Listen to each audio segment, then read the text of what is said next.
BNP Jamaat রাষ্ট্রপক্ষ সহ সব আইনজীবীরা বলছেন, আওয়ামী লীগ সরকারের প্ররোচনায় কলমের এক খোঁচায় তত্ত্বাবধায়ক সরকার ব্যবস্থা বাতিল করে দিয়ে দেশের নির্বাচন ব্যবস্থাকেই এক গভীর সংকটে ফেলে দেয় সাবেক প্রধান বিচারপতি এভিএম খায়রুল হক। এরপর টানা ৩টি নির্বাচনে একতরফাভাবে জিতে যায় আওয়ামী লীগ।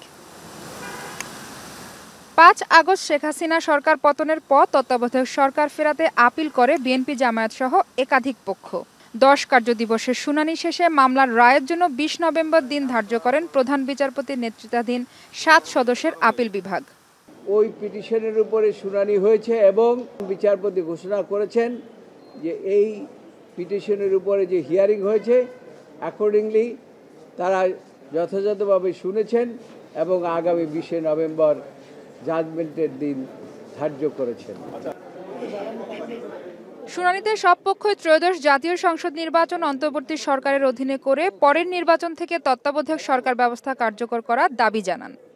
বর্তমান যে সরকার কার্যকর আছেন আর তত্ত্বাবধায়ক সরকারের রায়ের ভিত্তিতে যা পুনরুজ্জীবিত হবে এটি ত্রয়োদশ জাতীয় নির্বাচনের ক্ষেত্রে এই সরকারের বিধান প্রযোজ্য হবে না। আমরা এক্সপেক্ট করব যে আগামীতে অর্থাৎ চতুর্দশ সংসদ নির্বাচন থেকে যেন তত্ত্বাবধায়ক সরকারের বিধান কার্যকর হয়। মঙ্গলবারের শুনানি শেষে অ্যাটর্নি জেনারেল বলেন, গণতন্ত্র মজবুত করতে তত্ত্বাবধায়ক সরকার ব্যবস্থার বিকল্প নেই। দীর্ঘ আপিল শুনানিতে সব পক্ষের বক্তব্যেই এই বিষয়টি উঠে এসেছে। যে সার্কামস্টেন্সের সাথে বর্তমান সময়ে অন্তর্বর্তীকালীন সরকার না তত্ত্বাবধায়ক সরকার সেই দ্বন্দ্ব নিরসন এবং পরিহার করার জন্য এটাই আমাদের আন্ডারস্ট্যান্ডিং। এখন আদালত সাবমিশনগুলো কিভাবে নিয়ে ওনারা কিভাবে দেবেন এটা ওনাদের ব্যাপার।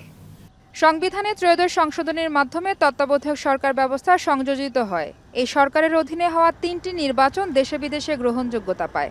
২০০৯ সালে ক্ষমতায় এসে আদালতের এক রায়ের আলোকে এ ব্যবস্থা বাতিল করে আওয়ামী লীগ সরকার। আনা হয় সংবিধানের পঞ্চদশ সংশোধনী।